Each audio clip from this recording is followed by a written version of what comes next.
أبو دياري وجينكي ديسكا. はい、お元気です。 السلام عليكم متابعينا، معكم فاطمة عناني في قناة عرب في كوكب اليابان. وعلي كمان أهلا وسهلا. الحديث عن رياض الأطفال ودور الحضانة في اليابان موضوع معقد قليلا، فهناك العديد من الأنواع ومعايير القبول فيها مختلفة ورسومها تتفاوت، لذا سنتجاوز نقطة الحديث عن الأنواع، لكن سأترك في صندوق الوصف عدة روابط باللغة الإنجليزية تتحدث عن ذلك بالتفصيل. ولننطلق إلى لب الموضوع: ماذا يفعل الأطفال اليابانيون داخل روضاتهم؟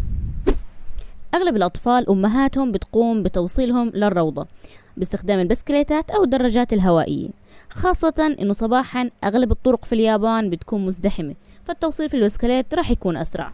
في روضات في باص زي روضتي.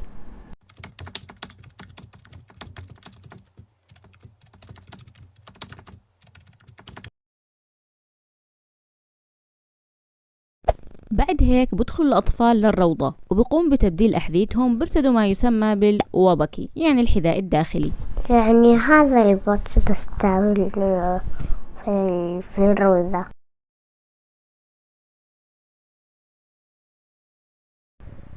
بعد دخول الأطفال للصفوف وترتيب حقائبهم وأغراضهم، بطلعوا دفتر الملاحظات من الحقيبة وبسجلوا حضورهم بهذا الشكل. هسه بدي أوريك كيف بسوي في دفتري. هون بس في إشي واحد بس بجيب من الدار السبتبة وبحط. أصلا عادي أنه أخذ طبعة، عشان هيك عشان تعلمتنا، بس مش كثير تحط 1 2 3، بس واحدة. وإذا كان في أطفال جايين بكير فهناك العديد من الأنشطة اللي بتشغلهم فيها الروضة إلى أن يحين وقت بدء الدوام.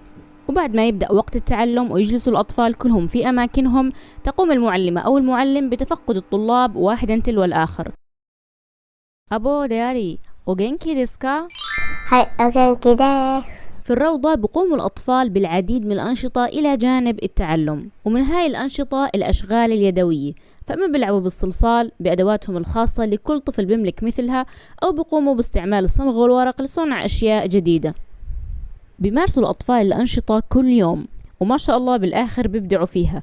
مثلا في أحد السنوات دعتنا الروضة لمشاركة أطفالنا ومشاهدة التصاميم اللي عملها كل صف بمساعدة معلمتهم، بعدها خلونا نلعب معاهم فيها.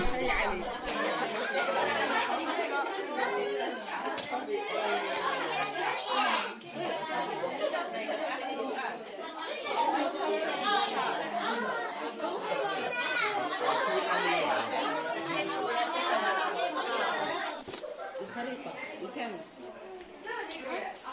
مكتوب، لازم كلكم هذا صح، مكتوب تعالوا على هاي الغرفة. لا يعني إنه لازم نحل كل إشي يصير صح عشان يعطوكوا هدايا. وين؟ أيوة هيا حلينا أول سؤال، يلا نروح على السؤال الثاني.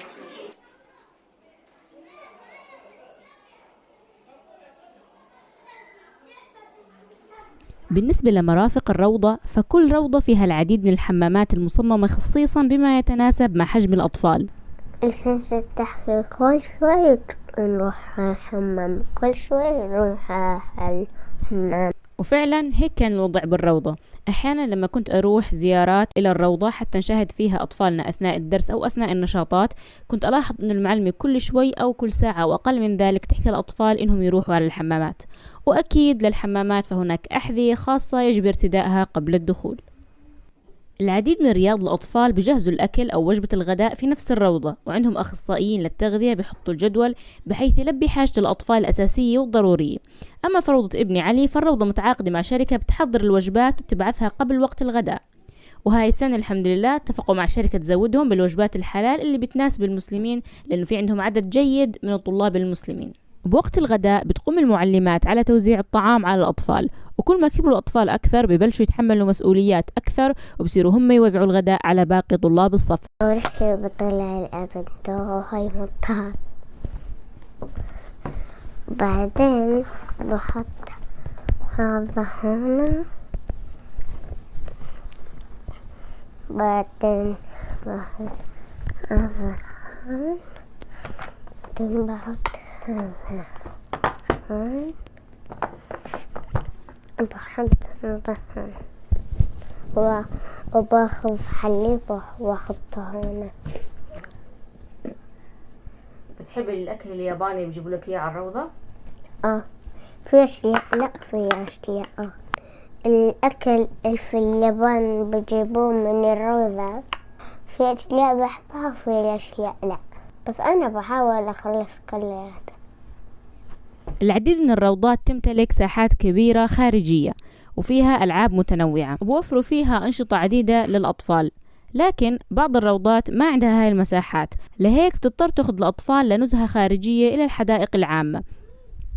بعض رياض الأطفال ودور الحضانة بيقضي فيها الطفل وقت طويل جدا، مثلا يعني من 9 صباحا ل5 عصرا، أو أحيانا من 7:30 صباحا ل7 مساء، وأحيانا يعني بتمد ل8 و9 بسبب عمل الوالدين، لهيك بأخذوا قيلولة في الروضة. أما طفلي علي فدوامه فقط من الساعة 10 صباحا ل2 ظهرا، لهيك ما بضطر ياخذ قيلولة أو ينام فيها لأنه بروح بكير.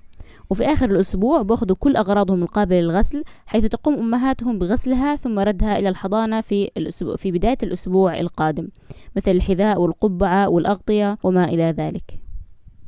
وكما الحياة في اليابان فكل إشي ماشي بالنظام وعلى الدور، وبيبدأوا بتعليم الأطفال هاي الأشياء وهم في الروضة وبعمر صغير كثير، حتى يعرفوا كيف ينظفوا وكيف يتحملوا مسؤولية الفوضى اللي بيعملوها. لهيك تخلو الروضات من عمال النظافة، فالطلاب والمعلمات هم اللي بيقوموا بشكل رئيسي بتنظيف الروضة ومرافقها.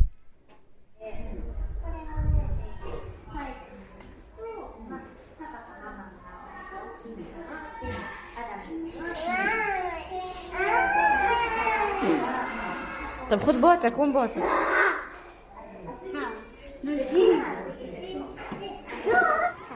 مين زرعها؟ ناس ثاني. وانت وينها اللي زرعتها؟ أيوة. اشوفها؟ أيوة صارت شاكة في النملة. ايوه. واصحابك ايش زرعوا؟ زرعوا هذا والناس الساليين الأحمر في واحدة خربانة وقعت. ايش مالها؟ وقعت بتسيح. وزي ما شفتوا فرياض الأطفال في اليابان بتركز على جانب تدريب الطفل وإعداده قبل التحاقه بالمدرسة، بالإضافة لتركيز بعضها على موضوع رعاية أطفال العائلات العاملة من عمر حديثي الولادة وحتى 6 سنوات. وهون بدنا نحكي إنه مش كل إشي ذكرناه في الفيديو بنطبق على جميع الروضات، لكن أكيد في أشياء كثير مشتركة. بيعجبني كثير في الروضات إنهم بدربوا الأطفال على هاي الأشياء منذ الصغر، يعني تحمل المسؤولية والتنظيف وغيرها. لكن صراحة نقطة إنه الأطفال يضلوا بالروضة لوقت يعني متأخر كثير ما يعني لم أستسغها أبدا، بس يعني الله يعينهم على ضغط الشغل والحياة اللي هون عايشينها باليابان. دائما الناس مشغولة ودائما هم يعني في سباق مع الوقت. شاركونا في التعليقات بالأشياء اللي عجبتكم واللي ما عجبتكم، ولا تنسوا دعمنا بالشير واللايك والسبسكرايب، ودمتم بخير متابعينا.